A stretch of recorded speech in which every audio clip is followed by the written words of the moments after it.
God's chosen ones never go to church, and before you gasp, before you judge, you better ask yourself what church you're even talking about.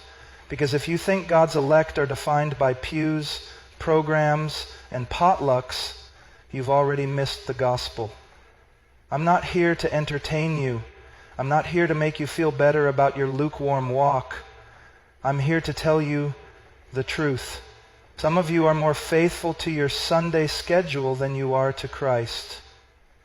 And hell will be filled with churchgoers who thought attendance was obedience.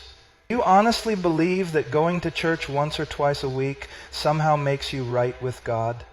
Do you really think the Almighty looks down from His throne and is impressed that you put on a suit, walked into a building, and sang 3 songs before checking your phone during the sermon?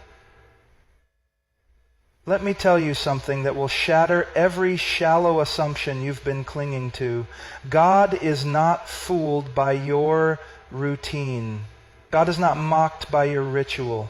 And God is not glorified by your attendance. He demands your obedience. We are living in an age of religious deception where millions have been inoculated against the true gospel by watered-down sermons, emotional music, and the lie that going to church equals knowing Christ. You sit in a pew. You nod at the sermon. You close your eyes during the prayer. But you leave unchanged. Why? Because your heart is still dead in sin. You're not a follower of Jesus. You're a fan of religious culture. The Pharisees went to synagogue, they tithed, they fasted, they knew the scriptures better than most pastors today, and yet Jesus said to them, "You are of your father the devil." Why?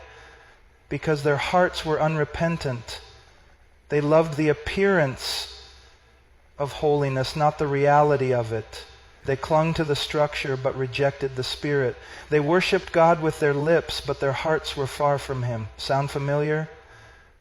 It is a terrifying truth that many of you have more confidence in your weekly attendance than in the finished work of Christ. You think that showing up on Sunday makes up for the rest of the week you spend in compromise. You believe that because your name is on a church roll, it's written in the Lamb's Book of Life, you are trusting in your religion, not in the Redeemer. And that trust will damn you. Let me say it plainly. The true Christian life is not 1 hour on a Sunday. It is a complete surrender of every part of your being to the Lordship of Jesus Christ. It is the daily crucifixion of self. It is holiness in secret, not performance in public. It is not about what you do in a building. It's about who you are when no one is watching. Amen.